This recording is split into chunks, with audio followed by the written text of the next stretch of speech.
Okay, now that we've looked at or talked about market research, I would like to talk about a bit about data and information management. So what we will talk about now is what market information systems are, how does this differ from a management information system, what is good information, what is database marketing, and when does data become information.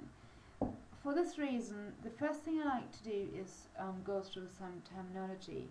The first one is market intelligence, or MI, which is everyday information about any developments in the marketing environment, and that obviously should help managers to prepare and adjust their marketing plans. So it's all about trends, forecasts, anything that's going on within the competitor side, within the customer side of things, and also in the general marketing environment.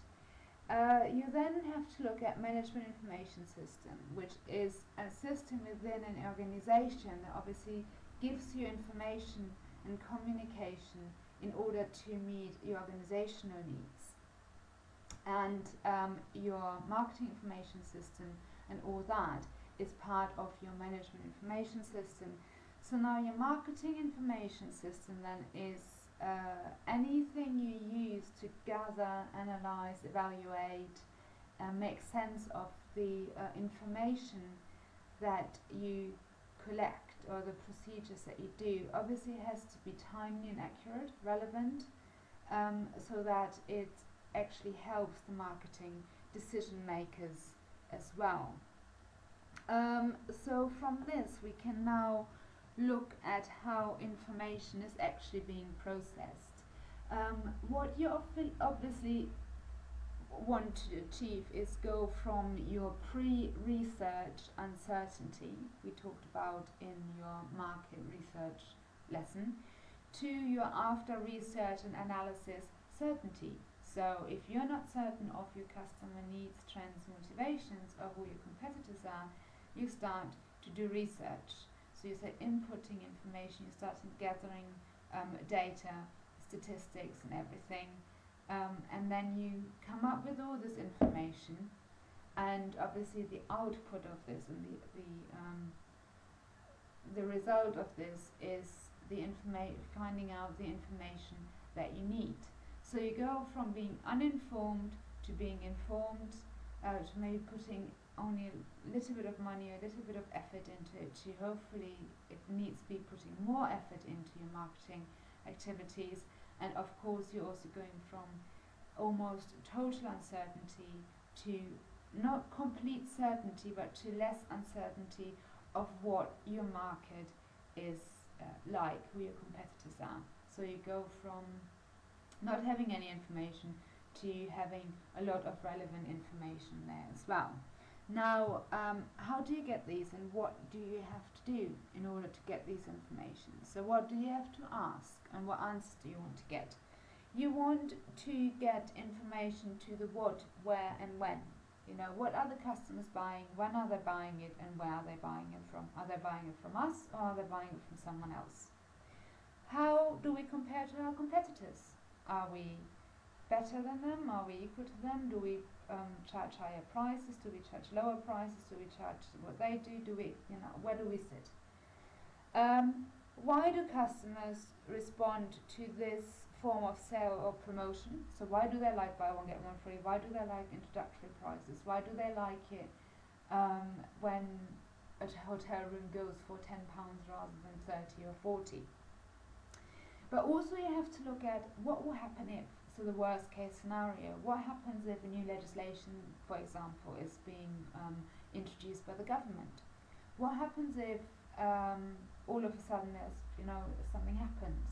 So again, you have to have your worst case scenario there as well.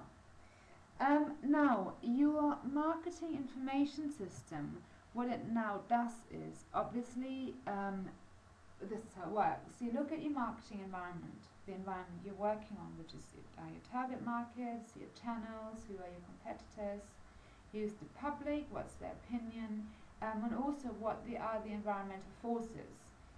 So what influences your externally influences your decision making. We'll talk about this in a bit more detail after this workshop.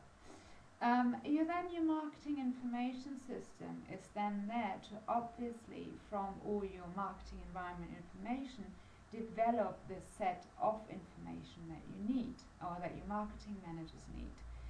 So, you use any marketing intelligence. So you've got reports, you've got market reports, Minter, Mori, people like that. You use internal records, any information you have internally within your organization. You do market or marketing research. You analyze your information. You analyze all the information you have, as you can see by the arrows there as well. You assess the needs, the information needs, and also you need to distribute your information, because it's not good if you do it and then it doesn't, or your research is doing it, it doesn't get communicated to higher up or to the decision makers. So what your marketing managers then need to do, they need to analyze all this information that has been gathered by maybe external sources, as we said before. They have to then plan, implement, obviously, organize the marketing. How do they market? How much do they want to spend? Things like that. And monitor and control. Monitor and control is very important, because if a marketing campaign, for example, doesn't work, it has to be pulled out. Do you have an increase in customers? Has your customer satisfaction changed? Have your competitors changed their attitude accordingly now that you've got as a result of you changing your marketing campaign or offering a new product and service? And then again, you start again. This process goes around and around. So again, once you've done this, you again need to look at your marketing environment. We're living in a fast-moving world, so it does not stand still. And what works in 1 year or in one time frame might not work in the next one.